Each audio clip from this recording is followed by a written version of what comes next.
This is the 24-inch M1 iMac. I've had the chance to use one for a few days and I figured I'd give you my thoughts and impressions of the machine. So, let's get to it, shall we?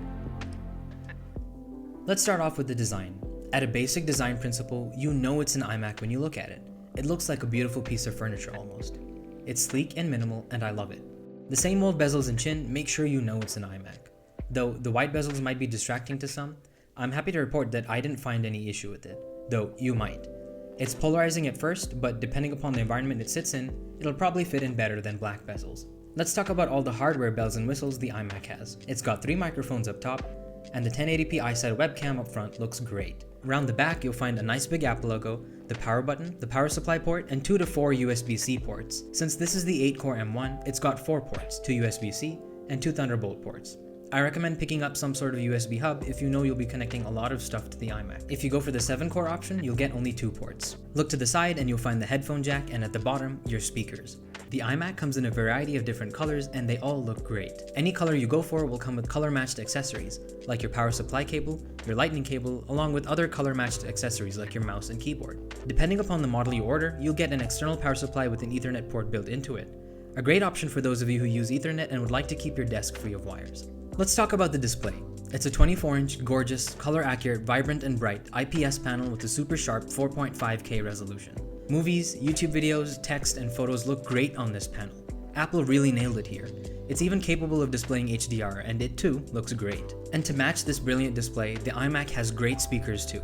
They get loud enough and fill the room and have a decent amount of bass, more than enough for the average user. Here, have a listen.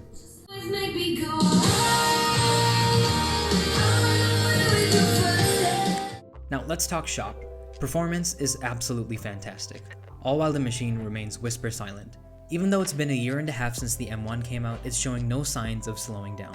The M1 is plenty fast no matter what you throw at it. The iMac I tested had the Apple M1 with the 8-core GPU, 8GB of RAM, and a 256GB SSD. The internal SSD is blazing fast. Opening apps and files is super fast, but since there's very limited storage on board, you're probably going to need to expand it with an external drive. I use Final Cut Pro to edit my videos, all of which are shot in 4K in hybrid log gamma on my A6400. Even with multiple layers and color grading, the iMac handled it with ease. Background render was blazing fast, and the preview window plays at high quality with no drop frames even when scrubbing through the timeline. Even editing photos flies on this machine. In short, you should be able to throw a lot at this machine before you begin to see it slow down, whether that be creative tasks, coding tasks, or just normal everyday usage. Now let's talk about the Magic Keyboard and the Magic Mouse you get with it. The Magic Keyboard is great. The keys have a nice tactile feel with good travel, and they feel way better than the butterfly switches on old MacBooks. Touch ID is also on the keyboard, and that works nice and fast too. Battery life seems quite good as well. The Magic Mouse is a uniquely designed mouse. Personally, I like it, though some people may not like how flat it is. Scrolling feels natural, and the clicks are satisfying, and not obnoxiously loud. Both are charged using the Lightning port, of which one has it in a really stupid place. Come on Apple, change it, it's time. Overall, the M1 iMac is the perfect simple desktop for everyone. It's got a beautiful design, amazing performance, great speakers, and a gorgeous display which make for the ultimate all-in-one in my opinion.